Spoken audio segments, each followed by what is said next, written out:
Fala pessoal, tudo bem? Bom, pessoal, essa aula aqui nós vamos dar continuidade aí aos nossos estudos de filosofia, né?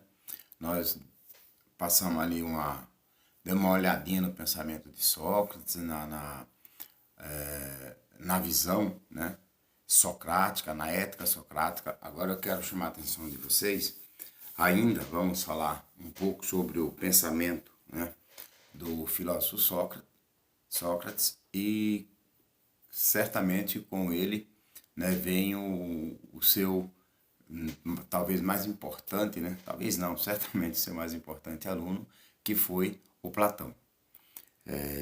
E aí, nós vamos falar um pouquinho, na verdade, só queria chamar aqui a atenção de vocês para umas questões, na verdade, do nosso dia a dia, né? Vamos falar aqui um pouquinho sobre ética, né? Sobre moral, sobre a conduta, sobre as nossas condutas aí do dia a dia.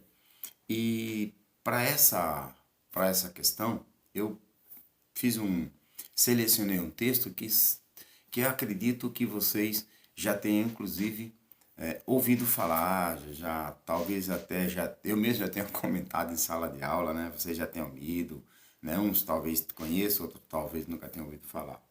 Chama-se o mito da caverna. Mas antes de partirmos para essa narrativa do Platão, né? Onde ele usa como o seu fundamento intelectual aí, o Sócrates, né? É importante a gente lembrar que a Grécia Antiga, né? Então ela estava em franco desenvolvimento. Então Sócrates é um filósofo, nós já vimos na aula passada aí, ele vai ser acusado lá, né, de alguns delitos, de alguns crimes, vamos dizer assim. E ele então é acusado, né, ele é julgado, ele é condenado à morte. Lembra-se como que foi a morte, como foi a condenação da morte do Sócrates? Ele foi obrigado a tomar um veneno chamado cicuta, né, feito à base de uma erva tal. E então o seu grande aluno, o seu mais importante aluno, o Platão, ele ficou indignado com aquilo, né? Então ele ficou revoltado em ver tudo aquilo, como é que pode um sujeito tão querido pelos jovens, né, e também por parte da população, mas ele era, de certa forma, né, não era muito querido, era até, por alguns sofistas, ele era até odiado, né.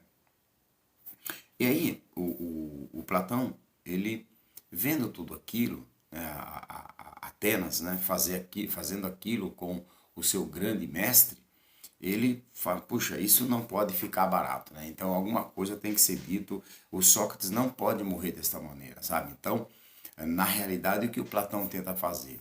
Ele tenta trazer para a realidade, né, em Atenas uma demonstração também do respeito que ele tinha pelo seu mestre e a falta de respeito que Atenas, né, ou pelo menos as autoridades, né, da época, tiveram, né, com relação ao Sócrates, que era considerado o grande mestre, né, o grande filósofo da época. Né.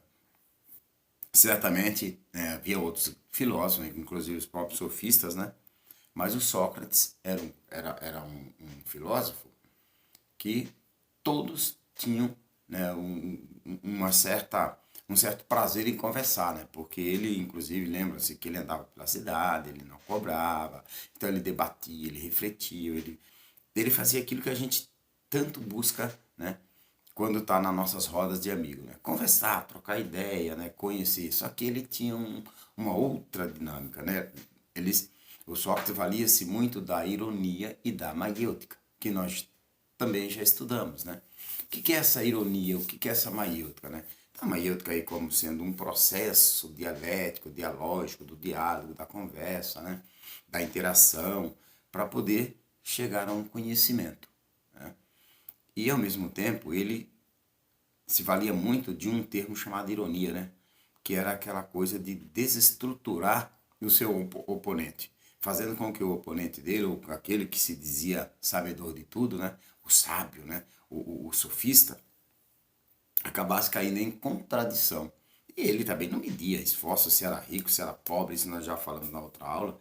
ele continuava a fazer o trabalho dele, a conversar com todo mundo, sem preconceito, sem discriminação, né? Sem olhar quem era, quem não era, se tinha um nome conhecido na cidade, se era um nome, né, da cidade ou não. E aí, o Platão, ele tem ele constrói, né, um repertório, né, ou produz grandes e importantes narrativas na filosofia. Nós vamos ter a oportunidade de estudar algumas dessas obras. Uma que eu quero trabalhar com vocês logo, logo é o Banquete, que eu acho que é fenomenal também. Mas aqui, o que é mais importante para a gente é entender o que pensava o Platão e por que ele escreve uma obra. Na verdade, no livro, né, Alegoria ou O Mito da Caverna, que na realidade é uma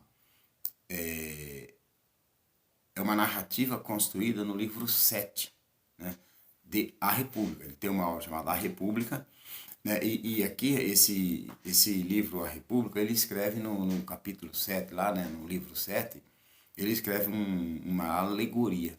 Então ele imagina uma caverna, né, e nessa caverna ele vai descrever algumas coisas que acontecem no interior dessa caverna.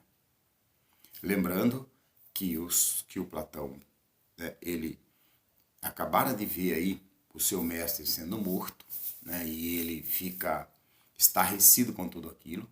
Então ele tem uma sociedade, uma cidade que para ele agiu de forma injusta, né, e inclusive matou justamente aquele que era para ser protegido, né, aquele que era para ser o cara mais respeitado e protegido na cidade. Ele acaba sendo morto, né, acusado e condenado por algo que o Platão não entendia ser aquilo algo justo. Então, o mito da caverna, na verdade, ele é narrado no livro 7, e nele narra-se o diálogo de Sócrates com seu amigo Glauco, né, a respeito de uma das mais poderosas metáforas imaginadas pela filosofia. O que isso quer dizer? Então, na verdade, ele quer demonstrar, o Platão está querendo demonstrar de como a humanidade ela age, de como de como as pessoas são capazes, né, de agir, né, quando seus interesses são colocados de certa maneira em jogo. E aí, então, ele descreve, né, a alegoria da caverna. Platão, mais uma vez, ele dá voz, né, a Sócrates. Ele vai dar voz a Sócrates para descrever um cenário, né, curioso. Imagine você vivendo uma comunidade, né, um povo, uma sociedade que nasceu, né, e que vive, sempre viveram dentro de uma caverna. Tá? E essa caverna, nessa alegoria, né, nesse mito, ele imagina vários prisioneiros dentro dessa caverna. Tá? Só que esses prisioneiros, eles sempre estiveram acorrentados e colocados de costas, né? Obviamente de costas para a entrada da caverna. Acontece que dentro da caverna, obviamente escura, existe também ali no interior da caverna, na entrada da caverna, aqui é tudo uma alegoria, né? Lembre-se disso, há uma fogueira. E essa fogueira, então, ela projeta uma luz no interior da caverna, onde estão aquelas pessoas acorrentadas e sempre de costas para a entrada da caverna. Lembrando que eles não têm condições, eles não conseguem olhar para trás, né, e ver o que está passando atrás dele. Desde animais a outros seres. Eles nasceram já dentro daquela caverna e eles estão aprisionados, né, sem ter o menor contato, eles não têm contato nenhum com o mundo externo. Ora, esse mundo, né, do qual estou falando aqui, né, que é o mundo externo à caverna, ele representa, na realidade, né, ele retrata também uma percepção do filósofo Platão em relação ao mundo. Lembra-se que nós falamos que para o Platão existia dois mundos. O mundo das ideias, que é o mundo inteligível, né? Havia um mundo eterno e imutável. O que é esse mundo eterno e imutável? Por Platão havia uma realidade, né, que ela era inteligível, imutável, eterna. Então essa realidade ela não mudava, né? Ela nunca muda, porque é a realidade do mundo das formas. Então existe um mundo acima, né? E um mundo aqui de baixo, no caso da caverna, e o mundo lá do alto.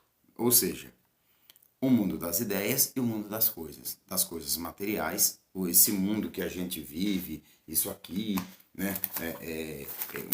Esse material, por exemplo. Então, o que acontece? Para ele, para Platão, toda e qualquer coisa que existe no nosso mundo, aqui, na nossa realidade, não passa de uma cópia. Cópia imperfeita do mundo das ideias. E esse mundo das ideias está contido, né? É como se nós, quando nós nascemos, nós já temos conosco, já vem com a gente uma coisa chamada ideia, que ele vai interpretar e colocar isso como sendo a nossa alma, né? E ao morrermos, essa alma, ela retorna para um mundo, que é o mundo superior, o mundo eterno, o mundo das formas e o mundo onde nada muda, é eterno. Portanto, todo e qualquer conhecimento que nós temos, vai dizer o Platão, não é da nossa realidade material. Na realidade, tudo que você aprende, tudo que você conhece, tudo que eu conheço, são lembranças da nossa alma. Na verdade, são reminiscências. Então, eu tenho lembranças do mundo inteligível. Então, a minha alma, ao chegar no mundo aqui terreno, então ela esquece de tudo. É uma viagem, né? Parece uma doideira, né? Mas o que o Platão quer mostrar com isso? Ele quer mostrar como que o mundo nosso aqui dos sentidos, ele é enganoso. Por isso ele usa a metáfora, né, de um mundo, de uma caverna onde prisioneiros se encontram, onde se encontra uma comunidade aprisionada, acorrentada e sem ter a menor possibilidade de conhecer ou de olhar para trás, né? E saber o que está passando ali atrás, as coisas que estão acontecendo. Então, desde a voz, as coisas que eles ouviam, os barulhos, tudo para eles projetavam, né? E qualquer coisa que acontecia, eles, como a sombra da minha mão aqui, por exemplo, né? Então veja, a minha mão eles não estariam vendo, o que eles estariam vendo? A sombra, né? Então para ele o que era real não era meu braço, não é, isso aqui não é real para eles, porque eles não estavam vendo. O real para eles era a sombra. Por isso também você vai encontrar em alguns lugares essa narrativa, né? Ou esta alegoria, também como, sabe, o mundo das sombras. Porque a realidade para esta comunidade nada mais era do que a sombra projetada pela luz que havia na caverna, que é projetada pela fogueira, né, que construía uma sombra, né, dá uma luz e ali sombreava tudo que passava lá por trás. Então aquela escuridão era clareada pelaquela fogueira. Ou seja, o que o Platão está querendo mostrar ali, na verdade, para a gente, é o quanto essa realidade ela é distorcida pela visão humana. Como nós enxergamos as coisas, muitas vezes, absolutamente distorcida. Como nós enxergamos as verdades das coisas, né? Nós percebemos pelos nossos sentidos, desde da audição, da visão, né? Do tato, do olfato. Então a gente se engana a todo momento. Então Platão quer mostrar que esse mundo que a gente vive, essas realidades, essa verdade que a gente vive, é uma realidade, é uma verdade enganosa. E nós não podemos, portanto, confiar inteiramente nos nossos sentidos. Olha que curioso. Mas, professor, como assim não posso enganar meu sentido? Eu estou vendo. Eu sei que isso aqui, por exemplo, é um mouse, né? Eu sei que isso que você mostrou para mim é um estojo, né, vermelho. Não tem como falar que isso aqui não é, pois para o Platão, isso aqui não passava de uma cópia imperfeita. Uma cópia imperfeita da ideia que está no meu intelecto. Percebe? Então, ao mesmo tempo, o Platão nos chama a atenção para essa coisa da nossa forma de ver o mundo, né? De como nós encaramos, como nós observamos o mundo, como nós analisamos o mundo, né? Como nós muitas vezes julgamos as pessoas, como os nossos julgamentos de valores, né, em relação à comunidade, em relação à sociedade, em relação à pessoa, em relação ao seu amigo, um familiar, um indivíduo. Então ele fala que a gente distorce muitas vezes os nossos olhares.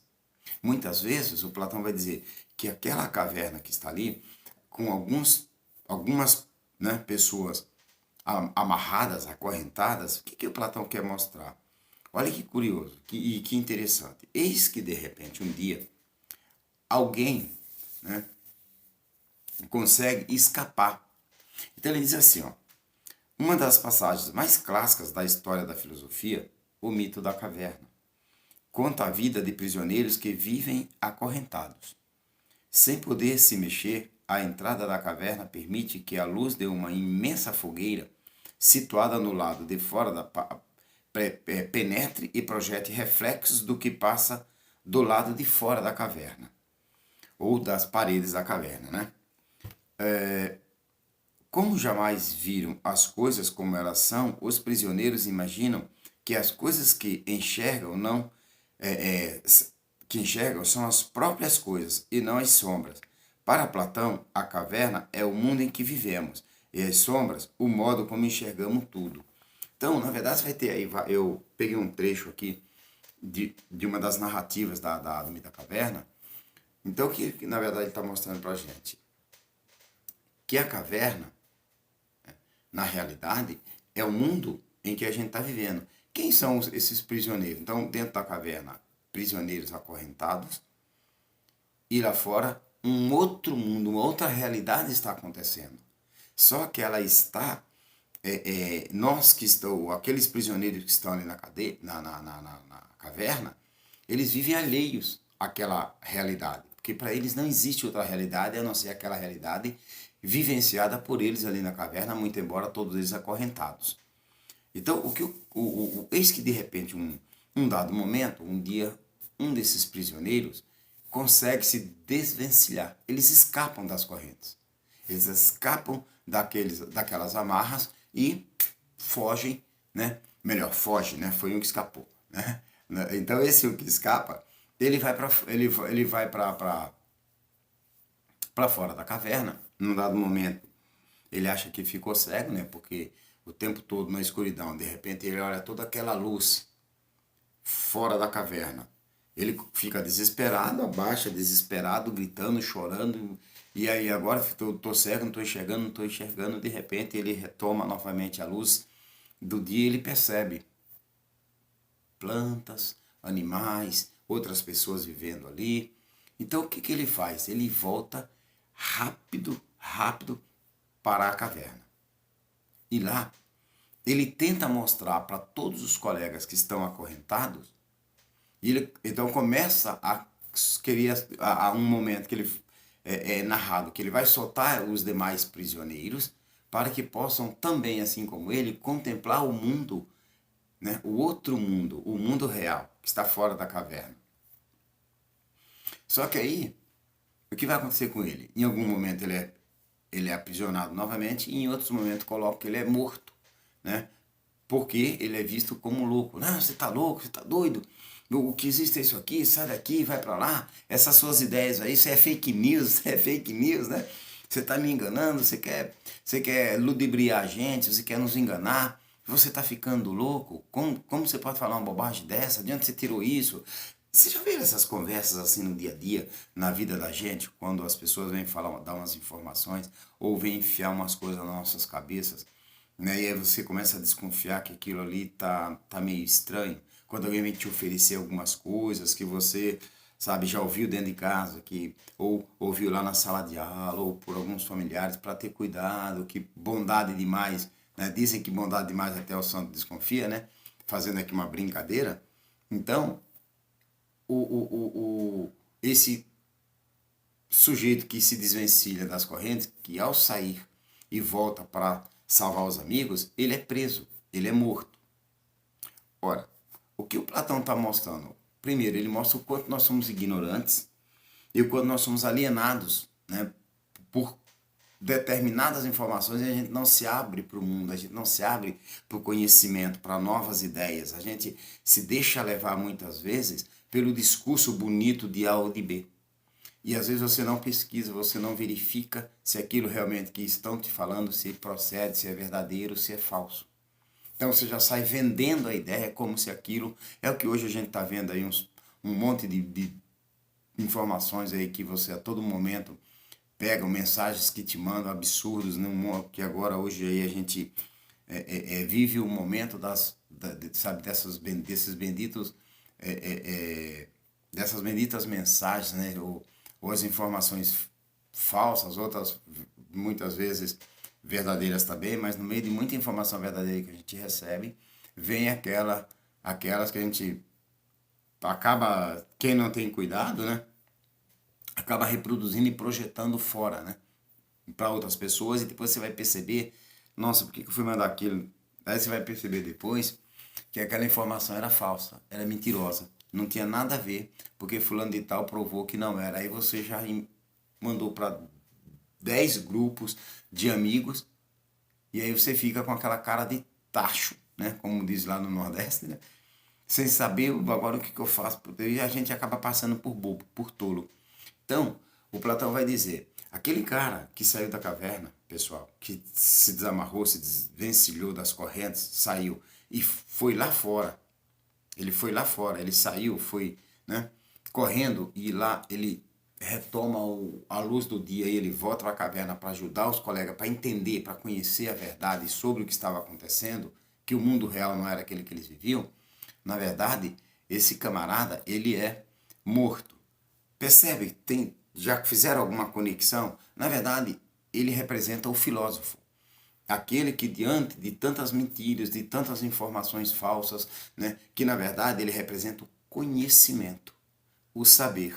E aí o Platão está usando o Sócrates, esse filósofo também pode ser entendido como o próprio Sócrates, né, ou mesmo o filósofo, ou simplesmente o conhecimento. Essa luz, né, que aparece lá na caverna, né, é a luz do conhecimento, é o saber.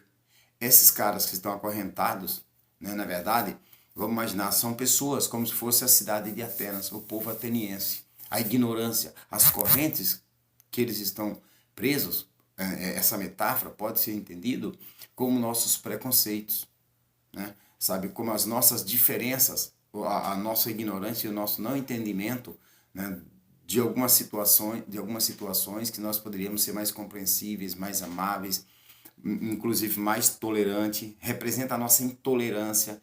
Quando alguém coloca alguma coisa que você não concorda, você é agressivo, né? Ou nós nos tornamos, vamos dizer assim, né? Nós nos tornamos agressivos, desrespeitosos, achando que somente os nossos valores, os nossos dados, as nossas informações são as verdadeiras, né? E aí, ao mesmo tempo, quando a gente fala dessa população, é a população, aquela população que condenou Sócrates, que matou, que tentou impedir, sabe, a criticidade, o pensamento crítico, que é o que eu estou dizendo para vocês. Então essa metáfora está retomando aí o pensamento crítico, o pensamento filosófico, sabe, o conhecimento à luz do dia. Então, ao mesmo tempo, o Platão ele está nos chamando a atenção para que nós tenhamos cuidado, sabe, a televisão. Então, sabe esse celular que nós temos aí, que você tem o seu, eu tenho o meu? Então, ele é extremamente importante, sim, mas ao mesmo tempo, se nós não tivermos cuidado, me permitam, nos bestializa. Porque às vezes você acaba se tornando meio que dependente daquele aparelho, sabe? Você acaba se deixando, né, levado de uma forma tão absurda que você muitas vezes entra em pânico, em desespero, porque você está sem o seu celular. Ah, não, pode tirar. Eu já ouvi de pessoas, inclusive de aluno, de aluna, de colegas, que se ficassem o celular, não tem vida. Porque o mundo dele gira em torno daquilo. É igual você assistir um filme, uma televisão, ou você assistir uma reportagem, você pega uma reportagem qualquer, né, um jornal, e você no dia seguinte sai falando para todo mundo aquilo que você viu como se fosse uma verdade. Sequer você parou para avaliar, para analisar se aquilo realmente tinha ou não fundamento. Se aquilo realmente era verídico ou não verídico. Então, o mito ou alegoria da caverna, na verdade, é uma metáfora, tá? Onde o Platão tenta nos mostrar o mundo das sombras, né, e enganoso que a gente vive. Muitas vezes a gente mal acaba de ouvir alguma coisa, ou de ver alguma coisa, de assistir alguma coisa, e a gente já sai descendo a lenha, fazendo tudo quanto é tipo de crítica, não tem tolerância nenhuma, não tem paciência. Se a sua ideia não for a ideia que prevalece, então as demais ideias não têm validade, não têm valor, não têm importância. Então, nesse aspecto, nesse sentido, né, o mito da caverna vai nos mostrar, né, as sombras que nós vivemos, ou seja, o mundo e a ignorância que a sociedade vive, né, e o pior de tudo é viver, né, num estado de ignorância, de cegueira absoluta, e não querer e não buscar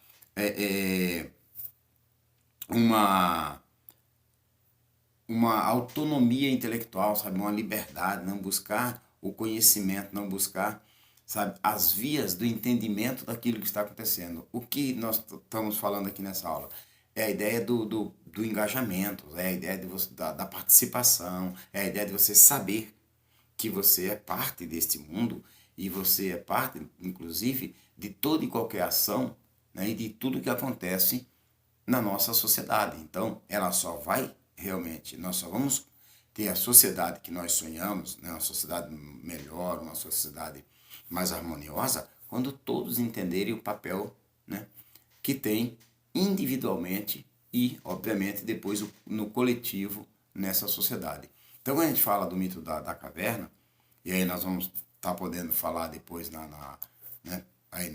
durante a aula, é isso aí, galera. Então, assim, é uma metáfora, né, do mundo enganoso que nós vivemos, ou pelo menos